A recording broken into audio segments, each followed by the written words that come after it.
জি আসসালামু আলাইকুম। সুপ্রিয় শিক্ষার্থী, প্রিয় অভিভাবক এবং সম্মানিত সহকর্মীবৃন্দ, যে যেখানে বসে আজকে ব্যবসা সংগঠন এবং ব্যবস্থাপনার এই ক্লাসটি কিশোর বাতায়ন ফেসবুক পেজের মাধ্যমে দেখছেন, আপনাদের সবাইকে স্বাগত জানাচ্ছি। আমি গোলাম কিবরিয়া খন্দকার, সহকারী অধ্যাপক ব্যবস্থাপনা, গরিপুর মুন্সি ফজলুর রহমান সরকারি কলেজ, দাউদকান্দি, কুমিল্লা। সুপ্রিয় শিক্ষার্থী, বিশেষ করে 2020-21 শিক্ষাবর্ষে ভর্তিকৃত নবাগত শিক্ষার্থী যারা দেশের বিভিন্ন কলেজে ভর্তি হয়েছে, আমরা অত্যন্ত দুঃখের সাথে জানাচ্ছি এবং সিচুয়েশনাল, সেটা আমরা সবাই জানি যে এই ক্লাসটি করার কথা ছিল ওদের স্যারদের সাথে সরাসরি সামনাসামনি বসে, কিন্তু সেটা কিছুতেই সম্ভব হচ্ছে না। সেটা কোভিড মহামারীর কারণেই। কিন্তু গণপ্রজাতন্ত্রী বাংলাদেশ সরকারের ICT division, access to information, মাধ্যমিক উচ্চশিক্ষা অধিদপ্তর, ঢাকা শিক্ষা বোর্ডের সম্মিলিত প্রয়াস কিশোর বাতায়নের মাধ্যমে কিন্তু যে আমাদেরকে ক্লাসটি পৌঁছে যাচ্ছে তোমাদের সবার কাছাকাছি। তোমরা বাসায় আছো, নিরাপদ আছো। কারণ বলাই হচ্ছে যে এখন সারা বিশ্ব জুড়ে চলছে করোনা ভাইরাসের দ্বিতীয় ঢেউ, অর্থাৎ সেকেন্ড ওয়েভ। বাংলাদেশে আলহামদুলিল্লাহ আমরা এখনও অনেক ভালো আছি। আমরা যাতে ভালো থাকি সেজন্য আমরা দোয়া করি সবাই। তবে তার জন্য আমাদের সতর্কতা হিসেবে বাসায় থাকতে হবে, এটাই হচ্ছে বড় কথা। সেহেতু আমরা বাসায় থাকি, কিন্তু সময় চলে যাচ্ছে, অতল গর্বে হারিয়ে যাচ্ছে। সেজন্য আমাদেরকে পড়াশোনার সাথেই থাকতে হবে এবং সরকার সে বিষয়টি কিন্তু যে যথেষ্ট ভালোভাবে কিন্তু যে সেটা নিয়েছে। তো সুপ্রিয় শিক্ষার্থীবৃন্দ, ইতিমধ্যে তোমরা যারা জয়েন করেছ তারা কি কোথায় থেকে জয়েন করেছ সেটা একটু জানিয়ে দাও কমেন্ট বক্সে। এছাড়া একটু কষ্ট করে শেয়ার করে তোমার বন্ধুদেরকে দেখার সুযোগ করে দাও, কারণ তোমার একটা শেয়ারেই কিন্তু যে তোমার বন্ধুরা জেনে যাবে যে ব্যবসা সংগঠন এবং ব্যবস্থাপনা ক্লাসটি শুরু হয়ে গেছে, কিবরিয়া স্যারের ম্যানেজমেন্টের ক্লাসটি শুরু হয়ে গেছে। শুধু আমি একটু দেখে আসি ভার্চুয়াল ক্লাসরুমে তোমরা কে কে আছো, এবং সেটা আমি দেখছি একটু। আর তোমরাও শেয়ার করে তোমরা কে কোথায় থেকে যোগ দিচ্ছ এবং দেখছো সেটা তোমরা একটু লিখো। আমি একটু একটু তোমাদের সাথে একটু কথা বলবো। এখন একটু দেখে নিই যে কিশোর বাতায়নে আমার প্রিয় বন্ধুরা, শিক্ষার্থী বন্ধুরা কে কোথায় থেকে যোগ দিয়েছ। সবচেয়ে বড় কথা হচ্ছে আমরা সব সময় কিন্তু যে একটা কথা বলি সেটা হচ্ছে কিছুতেই এই ক্লাসটি, ভার্চুয়াল ক্লাসটি আসলে যে সামনাসামনি ক্লাসের হতে পারে না, বিকল্প হতে পারে না। কিন্তু তারপরেও কিছুই করার নাই, এখন বিকল্প হিসেবে এর চেয়ে ভালো বিকল্প কিন্তু যে এখন আমাদের হাতে আর নেই। সেই জন্য আমরা সরকারও যে কাজটি করেছে সেটা হচ্ছে এই তোমাদেরকে বাসায় রাখার জন্য ডিজিটাল প্রযুক্তি ব্যবহার করে তোমাদের কাছে ক্লাসটা পৌঁছে দিচ্ছে। একটু শেয়ার করে নাও, আমিও একটু শেয়ার করে দিচ্ছি। আমি আমার নিজের কলেজ, গরিপুর মুন্সি ফজলুর রহমান সরকারি কলেজ যে গ্রুপটা, সেখানেও আমি শেয়ার করে দিয়েছি।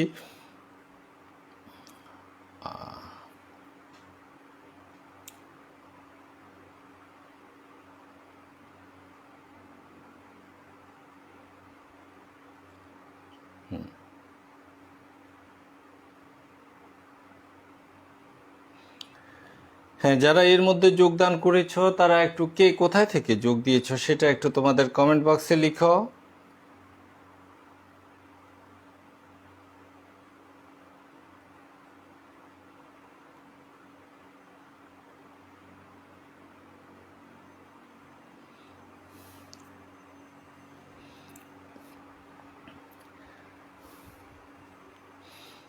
দেখি এর মধ্যে কারা কারা যোগ দিয়েছ দেখি। হ্যাঁ, দেখছি।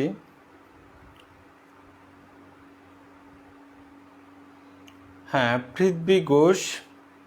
হ্যাঁ, এর মধ্যে আমাদের প্রায় 1.5 শতাধিক শিক্ষার্থী চোখ আমার দিকে তাকিয়ে আছে। আমি তোমাদের সবাইকে স্বাগত জানাচ্ছি।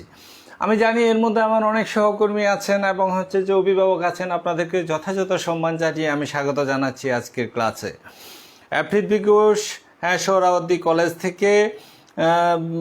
নাবাহা জান্নাত লামিয়া, তুমি কোন কলেজ থেকে একটু লেখো নাই। ওয়ালাইকুম আসসালাম, তবে শেয়ার করে একটু ডান লিখবে। চিটং গভর্নমেন্ট সিটি কলেজ থেকে রিমিশীল আমরা পাচ্ছি। দীপু খান পাচ্ছি লামিয়া চিটং থেকে। Rakibul Hasan Munna share done. হ্যাঁ, তুমি কোন কলেজ থেকে এটা একটু লিখে দিবে। যদিও বারে আমরা বলি, খেয়াল থাকে না। মোহাম্মদ ইয়াসিন আনন্দমোহন গভর্নমেন্ট কলেজ থেকে ময়মনসিংহ, অনেক ধন্যবাদ। ফরহাদ হোসেন, হ্যাঁ হ্যাঁ, তোমার জন্য অবশ্যই দোয়া করি। Israt Jahan Comilla Victoria government college থেকে তোমাকে স্বাগত জানাচ্ছি। কক্সবাজার থেকে Sanmin Hasnat Siddika, Sanim Tanjina. Noakhali government women college থেকে রাকিবুল হাসান মুন্না, সোমনী সরকার এসএ কলেজ থেকে।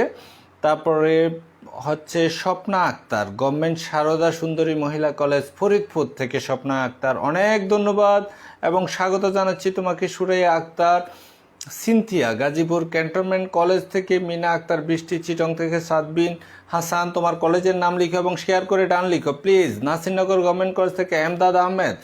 ফারহানা আজিম আপাজি, আসসালামু আলাইকুম। আমার শ্রদ্ধেয় প্রিয় সহকর্মী জনাব ফারহানা আজিম, সহকারী অধ্যাপক ব্যবস্থাপনা আপা, আপনাকে আমাদের সেশনে খুব স্বাগত জানাচ্ছি। মোহাম্মদ আসলাম Ahmed রিপাত from cantonment college Jessore থেকে। শাহাদাত হোসেন, হ্যাঁ ধন্যবাদ। শ্রদ্ধা দাস নরসিংদী গভর্নমেন্ট মহিলা কলেজ থেকে, প্লিজ শেয়ার করো। রাজ দাস, শেয়ার ডান। সরকার হাজী মোহাম্মদ মহসিন কলেজ থেকে। সাদবিন হাসান, বিএন বসার আরিয়ান। তারপর আছে সাদিয়া জাহান রহমানি কলেজ থেকে। তাহলে আমরা একটু সবাই করে নেই, শেয়ার করে নেই এবং আজকে আমরা একটু ক্লাসে যাচ্ছি। এখন প্রায় 200-র মতো, প্রায় 250 শিক্ষার্থী আমাদের সাথে যোগ দিয়েছ। তোমাদের সবাইকে, যারা পরে যোগ দিয়েছ, আগে যোগ দিয়েছ, সবাইকে সেশনে স্বাগত জানাচ্ছি। চিন্তা করে দেখো যে বাইরে কিন্তু যে এখন কাগজে কলমে কোন কাল, কাগজে কলমে হচ্ছে হেমন্তকাল, কিন্তু বাইরে শীতের যে স্পষ্ট আভাস পাচ্ছি আমরা। সকালে কুয়াশা পড়ে, সন্ধ্যার দিকে একটু হিম হিম হালকা ঠান্ডা পড়ে, খুবই মজার একটা সময়। কিন্তু তোমাদের সাথে যখন থাকি তখন কিন্তু যে আমার মনে বসন্ত বিরাজ করে, যে কারণ একজন শিক্ষার্থীর জন্য সবচেয়ে আনন্দের জায়গা হচ্ছে যে, একজন শিক্ষকের জন্য সবচেয়ে আনন্দের জায়গা হচ্ছে তার শিক্ষার্থীর সাথে কাটানো সময়টা। তো সুতরাং তোমাদেরকে সামনাসামনি যদিও বা না পারি, কিন্তু ভার্চুয়ালি সেটা কিন্তু যে দেখার চেষ্টা করি, আমি দেখার চেষ্টা করি আমার শিক্ষার্থীরা কি করছে। সুতরাং সবাই কাগজ কলম নিয়ে বসে যাও। এর আগে আমি একটু জানিয়ে দিচ্ছি, আজকে আমাদের ব্যবসায় সংগঠন এবং ব্যবস্থাপনা প্রথম পত্রের 2য় অধ্যায়ের সর্বশেষ ক্লাস, এবং আজকে আমরা আলোচনার বিষয়বস্তু রেখেছি বাংলাদেশে ব্যবসায় পরিবেশ, ব্যবসা পরিবেশ উন্নয়নের সমস্যা ও সমাধান এবং একটি সৃজনশীল প্রশ্ন। তোমরা ইতিমধ্যে দেখছো যে উদ্দীপকটা কিন্তু যে আমরা লিখে ফেলছি, যেহেতু এটা সময়ে অসুবিধা হয় পরবর্তীতে লেখাটা, তো সেই জন্য তোমরা একটু প্রস্তুতি নাও।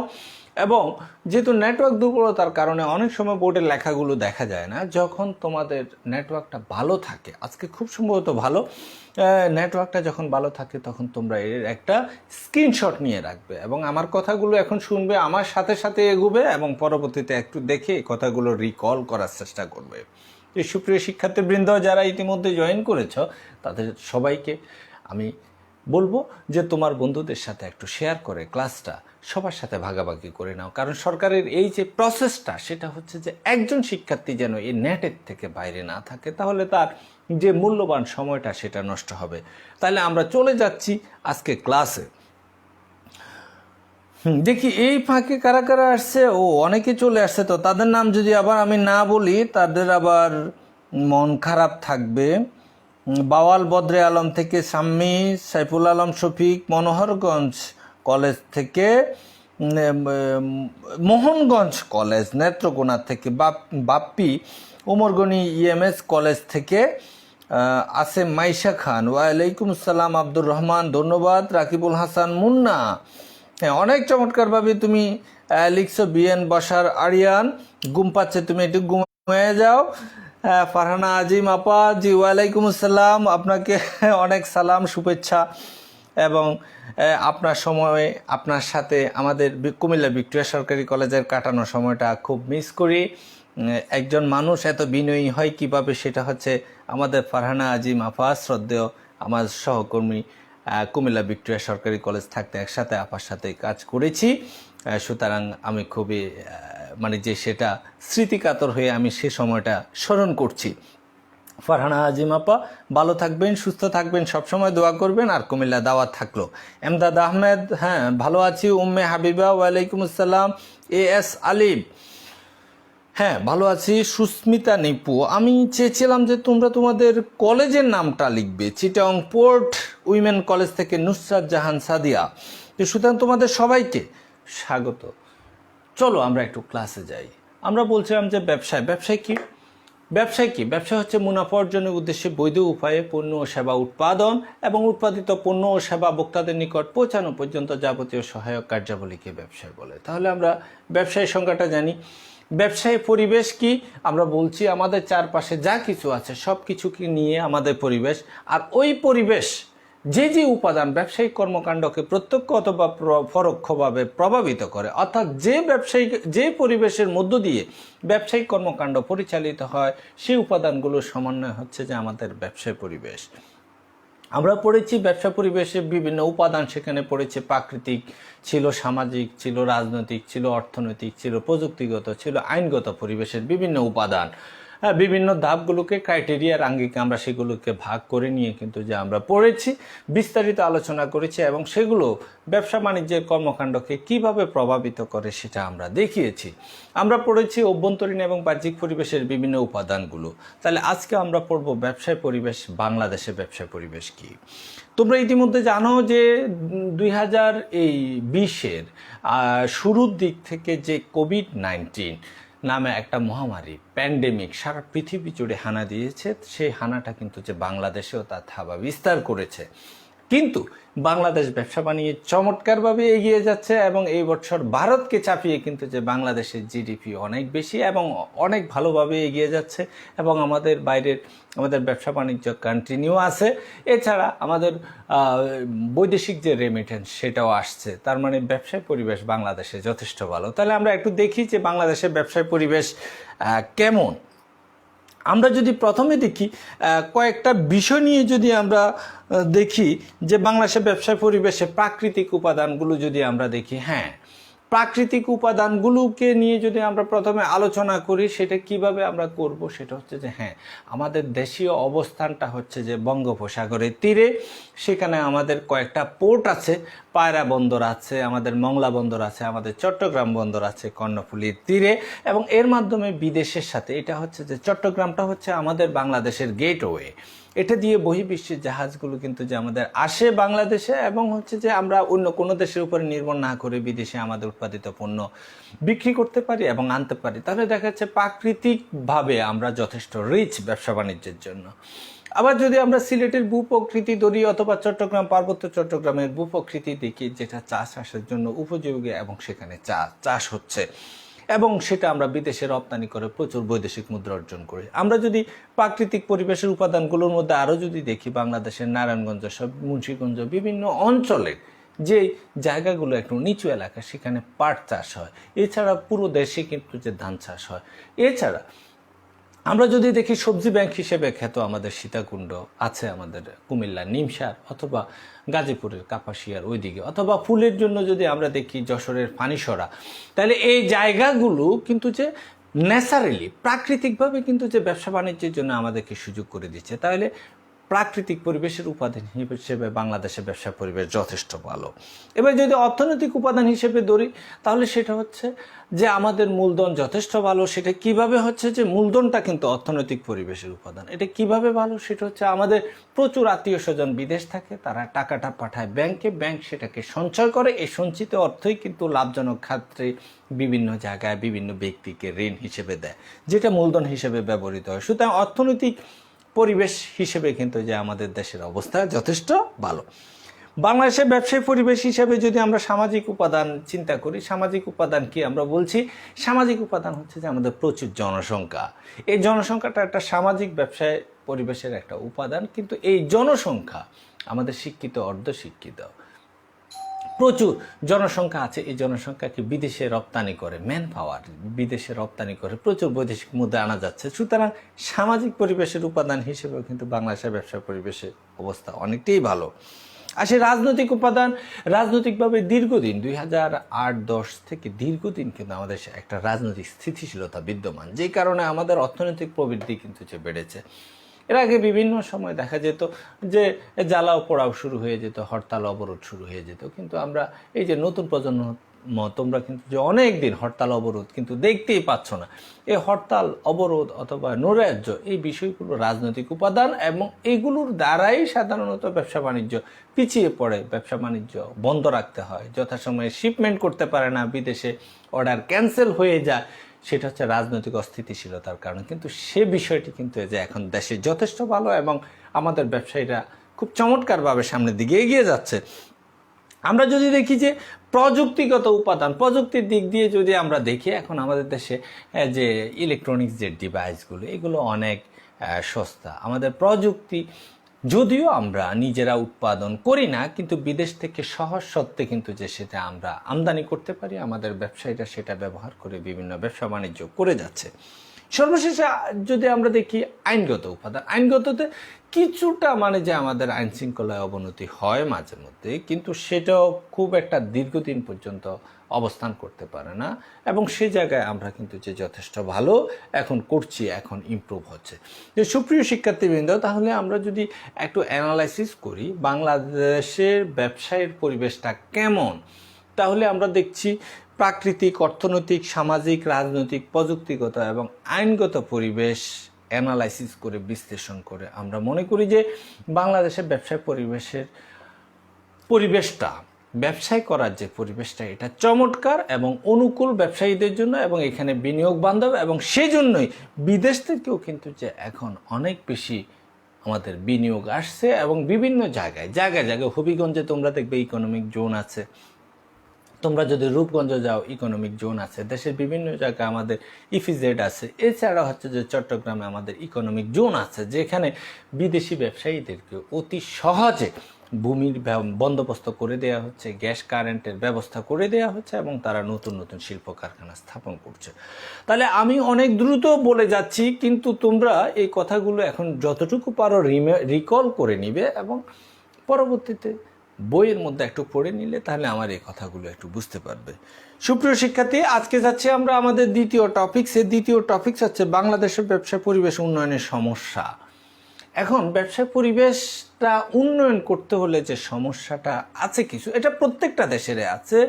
জাপানেও যদি চিন্তা করো তাহলে জাপানেও এরকম কিছু সমস্যা হয়, আমেরিকাতে হয়, চায়নাতে হয়। তাহলে বাংলাদেশের সমস্যাগুলো কি? বাংলাদেশের সমস্যাগুলোর মধ্যে তাহলে আমাদের দ্বিতীয় হচ্ছে টপিকস বাংলাদেশের ব্যবসায় পরিবেশ উন্নয়নের সমস্যা। বাংলাদেশের ব্যবসা পরিবেশ উন্নয়নের সমস্যা 1 নাম্বারটাই হচ্ছে কৃষির উপর অতিরিক্ত নির্ভরশীলতা। এটা বলা হচ্ছে যে কৃষির উপর অতিরিক্ত নির্ভরশীলতা, কারণ আমাদের পুরো অর্থনীতিটাই হচ্ছে যে কৃষির উপরে নির্ভরশীল। কেন? চা এটা কৃষি শিল্প।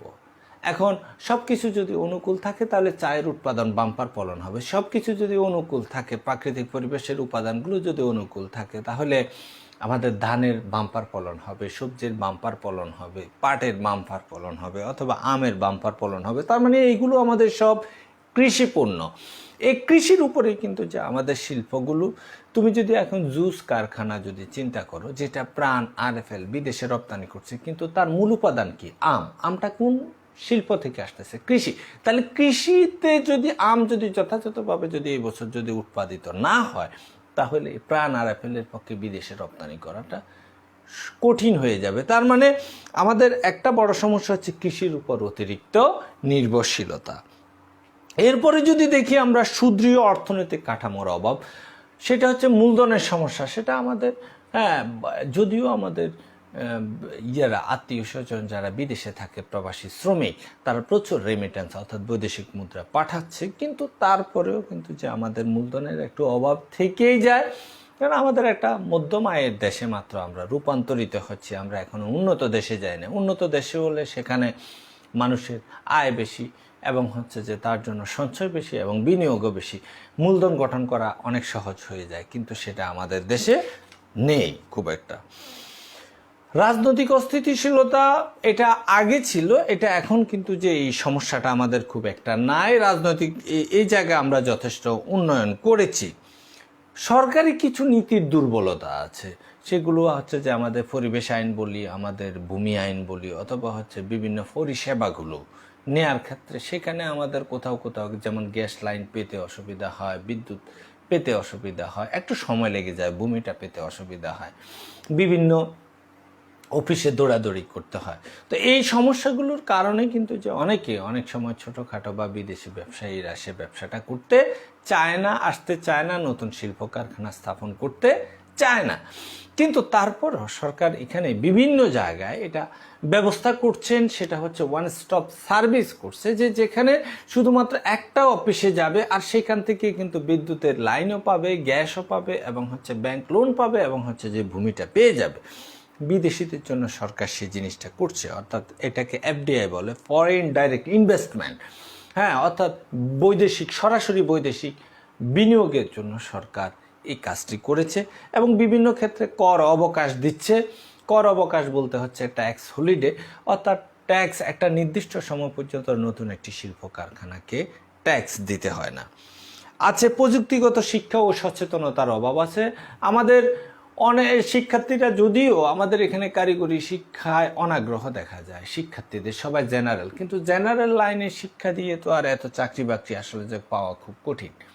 কিন্তু আমরা যদি চীন জাপানের দিকে দেখি, ওই দেশগুলোতে সবচেয়ে বেশি হচ্ছে কারিগরি শিক্ষার মাধ্যমে তারা কিন্তু যে কন্টিনিউয়াস এগিয়ে যাচ্ছে। সুতরাং সরকার এবং গণপ্রজাতন্ত্রী বাংলা সরকারের শিক্ষামন্ত্রী কিছুদিন আগেও কিন্তু যে ঘোষণা দিয়েছেন, আমাদের দেশে কারিগরি শিক্ষাকে উন্নয়ন করার জন্য যা যা করা দরকার সেটা করবে এবং প্রত্যেকটি অঞ্চলে নতুন নতুন কারিগরি শিক্ষা প্রতিষ্ঠান স্থাপন করা হবে, যাতে কারিগরি শিক্ষা অর্জন করে শিক্ষার্থীরা অথবা একজন ব্যক্তি দেশের জনসংখ্যারা স্বাবলম্বী হতে পারে এবং হচ্ছে যে নিজেরা উদ্যোক্তায় রূপান্তরিত হতে পারে।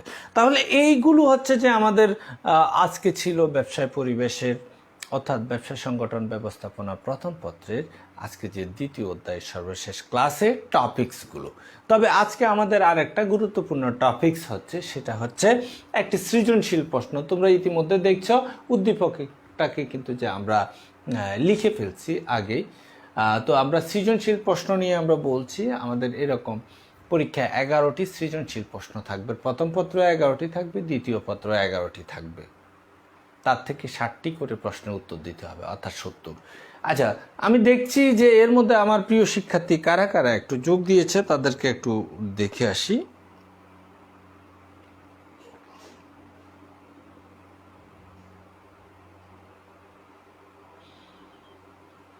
হ্যাঁ, আসছে আসলাম হোসেন রিফাত, ক্যান্টনমেন্ট কলেজ যশোর থেকে। নাবাহা জান্নাত লামিয়া, হাজারা তাজুর ডিগ্রি কলেজ থেকে। আছে আমাদের এমদাদ আহমেদ নাসিরনগর থেকে। গাজীপুর ক্যান্টনমেন্ট কলেজ থেকে সুরাইয়া আক্তার সিনথিহা। মিনা আক্তার বৃষ্টি চিটং থেকে।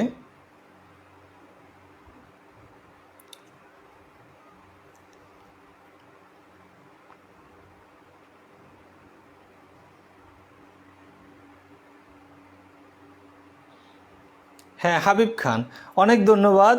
উনি বলছেন যে আমি লন্ডন অ্যাংলিয়া রাস্কিন ইউনিভার্সিটি থেকে বিবিএ কমপ্লিট করেছি, তারপরও আমি নিয়মিত আপনার অসাধারণ ক্লাসগুলি দেখে এনজয় করি। ধন্যবাদ আপনাকে সুন্দর করে ক্লাস বোঝানোর জন্য। হ্যাঁ, আপনাকেও স্যালুট জানাচ্ছি, অনেক ধন্যবাদ। আসলে যে তারপরেও আমাদের জন্য যদি কোনো পরামর্শ থাকে সেটা অবশ্যই দিবেন, কারণ আমরা সবাই এই করোনাকালীন মহামারীর মধ্যে পড়ে আমরা শিখছি প্রতিনিয়ত, ভুল আমাদের হতে পারে।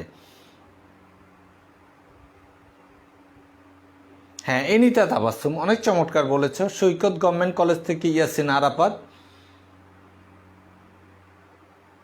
হামিদুল ইসলাম হান্নান, সাদবান সাকিব, অনেক ধন্যবাদ। নাদিয়া সুলতানা অমি কুমিল্লা গভর্নমেন্ট উইমেন্স কলেজ থেকে। সুবর্ণা চৌধুরী, হ্যাঁ হ্যাঁ ভালো আছি।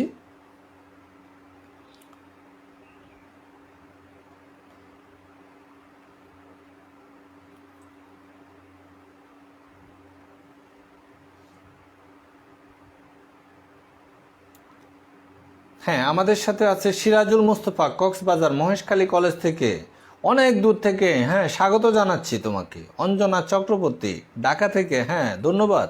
দুনিয়া কলেজ থেকে মোহাম্মদ হারুনুর রশিদ, নুসরাত খান, মাইশা খান, আশুলিয়া স্কুল অ্যান্ড কলেজ থেকে, অনেক সুন্দর জায়গা থেকে তুমি তো। তোমাকে স্বাগত জানাচ্ছি। মাসুদ রানা চিটং থেকে, মিনা আক্তার বৃষ্টি, হ্যাঁ ধন্যবাদ সবাইকে। চলো আজকে আমরা সৃজনশীল প্রশ্নটি একটু এনজয় করি, আমরা একটু দেখি যে কিভাবে আমরা উত্তর লিখব। এবং এই প্রত্যেকটা সৃজনশীল প্রশ্নে মার্কস থাকে 10। কত নাম্বার থাকে? 10 থাকে। প্রথম প্রশ্নটিকে আমরা বলি জ্ঞানের, দ্বিতীয় প্রশ্নটিকে আমরা বলি অনুধাবনের। মনে রাখতে হবে সৃজনশীলে একটা কিন্তু যে উদ্দীপক থাকে, কি থাকে? একটি উদ্দীপক থাকে একটা, এটাকে আমরা বলছি উদ্দীপক। উদ্দীপক কেন? এটা চিন্তার আসলে যে উদ্দীপনা যোগায় উদ্দীপক। এই উদ্দীপক নির্ভর 4টি প্রশ্ন থাকে, এর মধ্যে ক এবং খ কিন্তু একদম উদ্দীপক নির্ভর না। এটা উদ্দীপকটা যে অধ্যায় থেকে করা হয়েছে সে অধ্যায় থেকে অথবা অন্য অধ্যায় থেকে রিলেটেড অন্য অধ্যায় থেকে এই দুটি প্রশ্ন হতে পারে। কিন্তু এই দুটি প্রশ্ন ক এবং খ এর উত্তর দেওয়ার জন্য উদ্দীপকে আমাকে যেতেই হবে না। তাহলে আমি কোথা থেকে দিব? এটা সরাসরি বইয়ের থেকে দেব, সিলেবাসের মধ্য থেকে আসবে। যেমন পরিবেশ কি, এটা এখানে নাই। অভ্যন্তরীণ পরিবেশ বলতে কি বোঝায়, এর উত্তরও কিন্তু যে এখানে আমাদের নাই। তাহলে আমরা কিভাবে জবাব দিব পরিবেশ কি? তাহলে কোনো শিক্ষার্থী যদি এটাকে আমরা বলছি জ্ঞানমূলক প্রশ্ন, কি জ্ঞান, কে মানে হচ্ছে যে জ্ঞানমূলক, সি মানে হচ্ছে অনুধাবন অর্থাৎ কম্প্রিহেনশন, অনুধাবনমূলক প্রশ্ন। এখন পরিবেশ কি বলবো আমরা? কোনো শিক্ষার্থী যদি বলে আমাদের চারপাশে যা কিছু আছে, মাটি, গাছপালা, পশু পাখি, জীব জন্তু, জানোয়ার, মানুষ যারাই আছে সব কিছু নিয়ে আমাদের পরিবেশ, তাহলে কিন্তু শিক্ষার্থীকে আমি ধরে নিব যে তার জ্ঞান আছে। এই জ্ঞানমূলক প্রশ্নের জন্য সে 1 পাওয়ার উপযুক্ত। তাহলে পরিবেশ কি, এই প্রশ্নটা হচ্ছে জ্ঞানের প্রশ্ন, এর জন্য মার্কস হচ্ছে 1। এবং একজন শিক্ষার্থী যদি বলে যে আমাদের চারপাশে যা কিছু আছে তাই নিয়ে পরিবেশ, শুধু এতটুকুই যদি বলে তাহলে তাকে আমরা 1 দিব। এবারে চলো অনুধাবনের প্রশ্ন। অনুধাবনের প্রশ্নটি উদ্দীপক নির্ভর প্রশ্ন নয়, অর্থাৎ এটার জন্য উদ্দীপক পড়ারই কোনো দরকার নাই, এটা আমি নিজে নিজে উত্তর দিব, সেটা হচ্ছে বইয়ের থেকে। অভ্যন্তরীণ পরিবেশ বলতে কি বোঝায়? তাহলে অভ্যন্তরীণ পরিবেশ বলতে কি বোঝায়? অর্থাৎ পরিবেশের যে উপাদানগুলো প্রতিষ্ঠানের অভ্যন্তরে থাকে, ভিতরে থাকে, ভিতর সংশ্লিষ্ট বা প্রতিষ্ঠানের ভিতর সংশ্লিষ্ট উপাদানগুলোকে অভ্যন্তরীণ পরিবেশ বলে। যেমন শ্রমিক কর্মী, পরিচালনা পরিষদ, মূলধন অথবা প্রতিষ্ঠান চালানো নিয়ম নীতিগুলো, এগুলো কিন্তু প্রতিষ্ঠানের অভ্যন্তরীণ বিষয়। তার মানে প্রতিষ্ঠানের অভ্যন্তরীণ বিষয় এবং বিভিন্ন পক্ষ সংশ্লিষ্ট বিষয়গুলোকে নিয়ে যে পরিবেশ গড়ে ওঠে তাকে অভ্যন্তরীণ পরিবেশ বলে। এই প্রশ্নটা যদি যথাযথভাবে এবং উদাহরণ দিয়ে একজন শিক্ষার্থী কাকে বলে এটা বলবে, সে একটা উদাহরণ দিয়ে দিবে, তখন আমরা তাকে অনুধাবনের 1 এবং জ্ঞানের 1, অর্থাৎ এই প্রশ্নটাও কিন্তু যে 2 স্তর বিশিষ্ট প্রশ্ন, এবং আমরা তাকে 2 দিব। জ্ঞান আমরা ধরে নিব যে তার জ্ঞানও আছে, এবং যেহেতু সে বুঝিয়ে দিয়েছে সেহেতু তার অনুধাবনও আছে। এবারে খেয়াল করে দেখো গ এবং ঘ এই দুটা প্রশ্ন কিন্তু উদ্দীপক নির্ভর প্রশ্ন। কিভাবে আমরা একটু দেখি। পরিবেশের কোন উপাদানের বিবেচনায় জনাব ইদ্রিস আলী জমি লিজ নিয়েছেন ব্যাখ্যা করো। আচ্ছা, ইদ্রিস আলীর কথা কি আমরা বইতে কোনোদিন পড়ি নাই? অথবা কোনো শিক্ষার্থী কি উদ্দীপক না পড়ে এই প্রশ্নটার উত্তর দিতে পারবে? না, পারবে না। কারণ পরিবেশের কোন উপাদান বিবেচনা করছে ইদ্রিস আলী, এটা তো বইয়ের মধ্যে নাই। তাহলে এটা কোথায় আছে? এটা উদ্দীপকের মধ্যে আছে। তাহলে আমাকে কি করতে হবে? উদ্দীপকে পড়তে হবে। তাহলে আমি একটু দেখি কি বলছে। চট্টগ্রামের সীতাকুণ্ড এলাকার মাটি ও আবহাওয়া সবজি চাষের জন্য উপযুক্ত। কি বলছে? চট্টগ্রামের সীতাকুণ্ড এলাকার মাটি ও আবহাওয়া সবজি চাষের জন্য উপযুক্ত। এই বিষয়টি বিবেচনা করে জনাব ইদ্রিস আলী সীতাকুণ্ডে 10 একর জমি লিজ নিয়ে সবজি চাষ করেন। হ্যাঁ, তাহলে এই কথাটা আছে এই প্রশ্নের সাথে। এখন আমাকে বলছে পরিবেশের কোন উপাদানের বিবেচনা জনাব ইদ্রিস আলী জমি লিজ নিয়েছেন। আচ্ছা, কোন উপাদান কই বলছে? উদ্দীপকের মধ্যে বলছে সরাসরি কোন উপাদান বলছে? প্রাকৃতিক উপাদান। এটা যে প্রাকৃতিক উপাদান বলছে না, তাহলে প্রাকৃতিক উপাদান এটা কোথায়? বইতে আছে। তার মানে নতুন যারা অথবা আমার টিচাররাও, শ্রদ্ধেয় সহকর্মীবৃন্দ, আপনারাও যদি থাকেন তাহলে বুঝবেন যে এই প্রশ্নটাকে বলা হচ্ছে প্রয়োগের প্রশ্ন, গ নাম্বার প্রশ্নটা। এই প্রয়োগের প্রশ্ন এবং উচ্চতর দক্ষতার এই প্রশ্নটা আমাদেরকে নিয়ে যাবে উদ্দীপকে। তাহলে এটা পড়ে আমরা যাব উদ্দীপকে। এতটুকু জায়গা আমার দরকার গ নাম্বার প্রশ্নের জন্য। চট্টগ্রামের সীতাকুণ্ড এলাকার মাটি ও আবহাওয়া সবজি চাষের জন্য উপযুক্ত। তাহলে মাটি ও আবহাওয়া সবজি চাষের জন্য উপযুক্ত, এই জন্যই কিন্তু যে ইদ্রিস আলী সেখানে কি করেছেন, জমি লিজ নিয়েছেন। তাহলে মাটি ও আবহাওয়া এটা কোন পরিবেশের উপাদান, এই কথাটা কোথায় বলা হয়েছে? এটা কি উদ্দীপকের মধ্যে বলছে? না, এটা বলা হচ্ছে বইতে। তাহলে দেখা যাচ্ছে বই এবং উদ্দীপক দুটার সমন্বয় হচ্ছে সৃজনশীল প্রশ্ন। মনে রাখতে হবে, কোনো প্রশ্নের প্রয়োগ এবং উচ্চতর দক্ষতার এই প্রশ্নগুলো যদি আমি উদ্দীপক ছাড়া জবাব দিয়ে দিতে পারি তাহলেও কিন্তু এটা সৃজনশীল প্রশ্ন না। আবার হচ্ছে সরাসরি বইয়ের থেকে জবাব দিয়ে দিলাম, উদ্দীপক কোনো কাজই করলো না, তাহলেও কিন্তু যে এটা সৃজনশীল প্রশ্ন না। তার মানে আমাকে পরিবেশের কোন উপাদানের বিবেচনায়, কোন উপাদান, এটা দেখার জন্য আমাকে যেতে হবে উদ্দীপকে কি বলছে, এবং সেখান থেকে আমি ক্লু পেলাম মাটি ও আবহাওয়া সবজি চাষের জন্য উপযুক্ত। তাহলে এটা জানার জন্য মাটি ও আবহাওয়া কোন পরিবেশের উপাদান, এটা জানার জন্য আমাকে যেতে হবে কোথায়? বইতে। কোথায় যেতে হবে? বইতে। তার মানে সৃজনশীল প্রশ্ন আসলে যে বই এবং উদ্দীপক, উদ্দীপক শুধু উদ্দীপনা যোগায়, চিন্তা করার একটা ক্ষেত্র তৈরি করে দেয়, কিন্তু আমি উত্তর খুঁজবো কিন্তু কোথায় থেকে? বই থেকে। অর্থাৎ উদ্দীপকে আমি ক্লুটা নিব, ক্লুটা নিয়ে সে ক্লু অর্থাৎ ইঙ্গিতটাকে নিয়ে আমি বইতে চলে যাব, বই থেকে খুঁজে উত্তরটা আমি দিব। কিন্তু কেউ যদি উদ্দীপক না বুঝে, কেউ যদি বই ভালোভাবে না পড়ে, তাহলে সে এই প্রশ্নের উত্তর দিতে পারবে না। খেয়াল করে দেখো যে আমাকে বলছে পরিবেশের কোন উপাদানের বিবেচনায় জনাব ইদ্রিস আলী জমি লিজ নিয়েছেন, ব্যাখ্যা করো। জনাব ইদ্রিস আলী কোথায় লিজ নিয়েছেন? সীতাকুণ্ডে। কি নিয়েছেন? 10 একর জমি।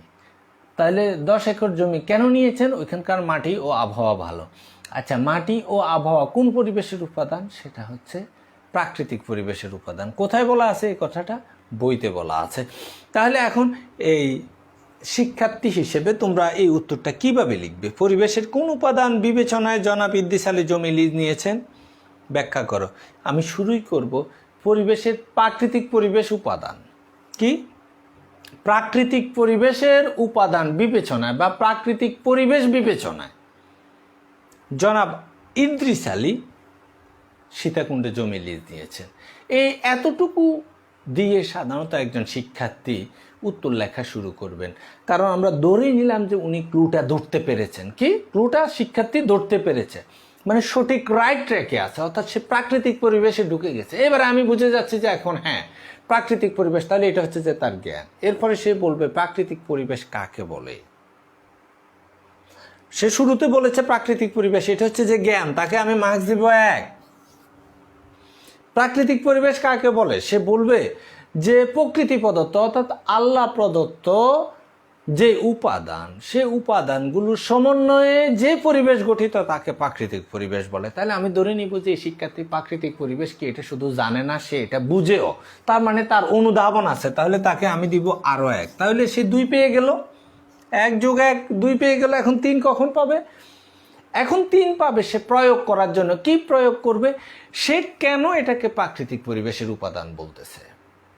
তখন শিক্ষার্থী বলবে যে উদ্দীপকে দেখা যাচ্ছে, অর্থাৎ তার বইয়ের জ্ঞানটা উদ্দীপকে প্রয়োগ করবে। সে বলবে চট্টগ্রামের দেখা যাচ্ছে যে জনাব ইদ্রিস আলী চট্টগ্রামের সীতাকুণ্ড এলাকার মাটি ও আবহাওয়াকে সবজি চাষের জন্য উপযুক্ত হওয়ার কারণে তিনি সেখানে জমিটা লিজ নিয়েছেন, এবং এই মাটি এবং আবহাওয়া এটা হচ্ছে প্রাকৃতিক পরিবেশের উপাদান। তাই আমরা বুঝতে পারি যে তিনি প্রাকৃতিক পরিবেশ বিবেচনায়, প্রাকৃতিক পরিবেশের উপাদান বিবেচনায় তিনি জমি লিজ নেওয়ার সিদ্ধান্ত নিয়েছেন। তাহলে আমরা ধরে নিব যে হ্যাঁ এই শিক্ষার্থী প্রাকৃতিক পরিবেশ কি এটা জানে, প্রাকৃতিক পরিবেশ কি এটা বুঝে, এবং কেন এটাকে প্রাকৃতিক পরিবেশ বলা হচ্ছে সে জিনিসটাও সে অ্যাপ্লাই করে বুঝিয়ে দিয়েছে। তাহলে তাকে আমরা প্রয়োগের আরও 1 দিব। তাহলে 1+1+1 সমান পেয়ে গেল কত? 3। ওকে, বুঝতে অসুবিধা? দেখি কেউ কোনো কথা বলছে? হ্যাঁ, এনিতা তাবাসসুম অনেক সুন্দরভাবে লিখে দিয়েছে। হ্যাঁ, যারা এখনো শেয়ার করনি প্লিজ শেয়ার করে একটু জানিয়ে দাও। তোমাদের কাছে তো আর খুব বেশি কিছু চাচ্ছি না, আমরা চাচ্ছি যে আমাদের একজন শিক্ষার্থীও যাতে আমাদের নেটের বাইরে না থাকে। তাইবা কবির, ঢাকা থেকে। হ্যাঁ, ধন্যবাদ।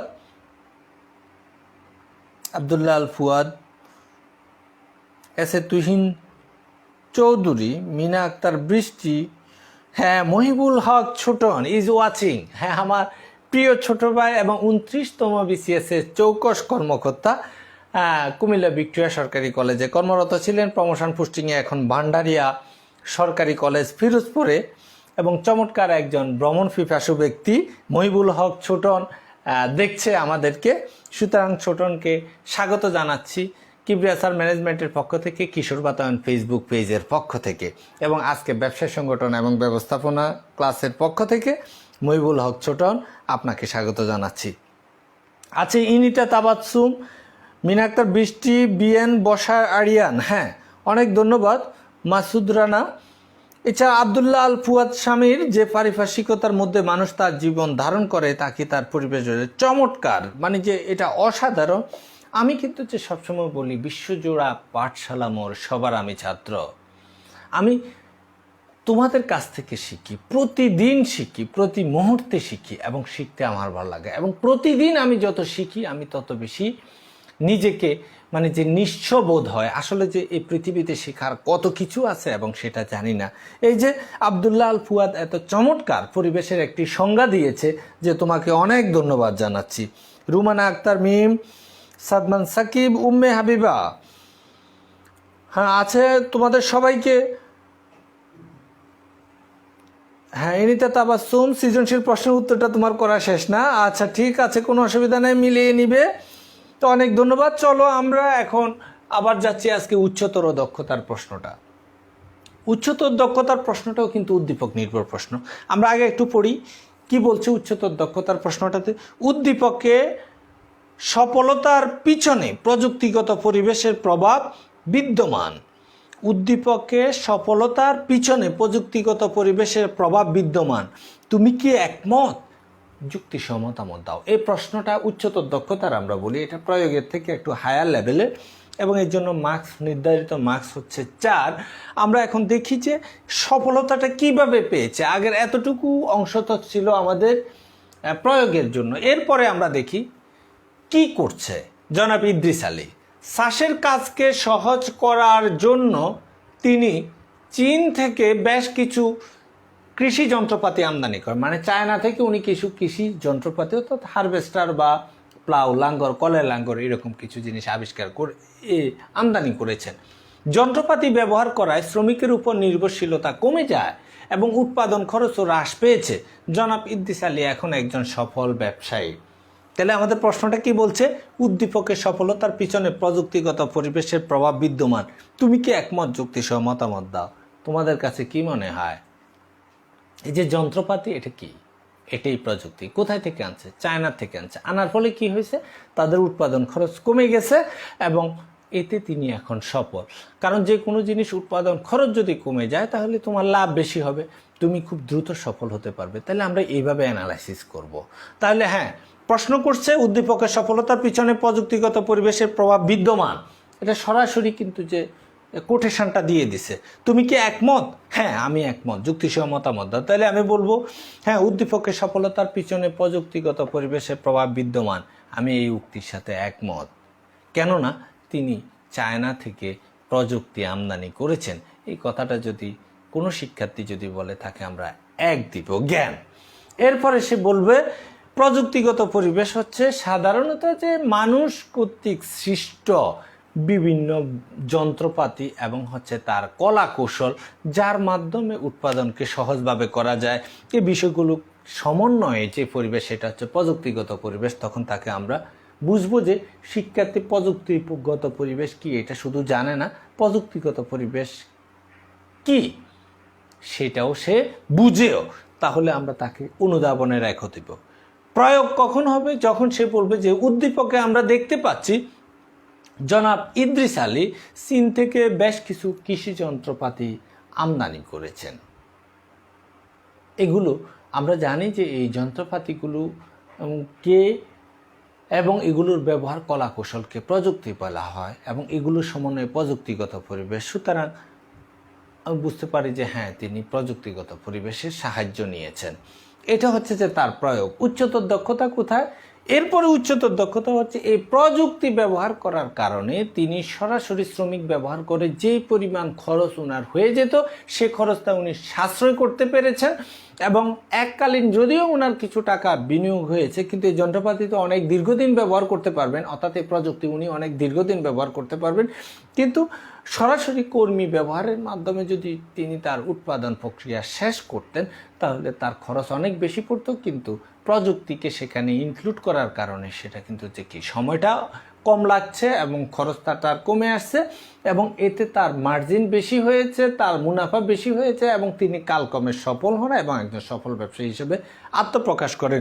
সুতরাং আমরা মনে করি যে চায়না থেকে প্রযুক্তি এনে অর্থাৎ প্রযুক্তিগত পরিবেশের সহযোগিতা, প্রযুক্তিগত উপাদানগুলোর সহযোগিতা নেওয়াটাই হচ্ছে জনাব ইদ্রিস আলীর ব্যবসায়ী সফলতা অর্জনের বড় কারণ। এর সাথে আমরা একমত। এতটুকু যদি কোনো শিক্ষার্থী লিখে দেয় তাহলে আমরা তাকে 4-এ 4 দিব। তো প্রিয় শিক্ষার্থীবৃন্দ, তোমরা এই প্রশ্নের উত্তরগুলো একটু লিখে নিবে বাসায়। কোথাও যদি কোনো অসুবিধা হয় সেটা আমাকে তোমরা করতে পারো, ইনবক্স করতে পারো। কিবরিয়া সার্চ ম্যানেজমেন্ট ক্লাসেস নামে আমার একটা ফেসবুক পেজ আছে, সেখানে তোমরা একটু হয়ে যাবে, লাইক দিয়ে কানেক্টেড থাকবে এবং সেখানে তোমাদের কোনো প্রশ্ন থাকলে আমাকে জানাতে পারো। কারণ কিশোর বাতায়নে এখানে যদি জানানো হয় নাহলে সাথে সাথে পরবর্তীতে এটা বোঝাটা খুব কঠিন হয়ে যায় আর কি। তাহলে তোমরা যদি একটু সার্চ দাও কিবরিয়া সার্চ, মানে কিবরিয়া সারের সাথে একটা অ্যাপোস্ট্রফ এস। আমাদের এই বিষয়টা কি ম্যানেজমেন্ট না? তাহলে এই যে তোমরা শুধু লিখবে KIBRIA Kibria sir SIR sir apostrophe S search management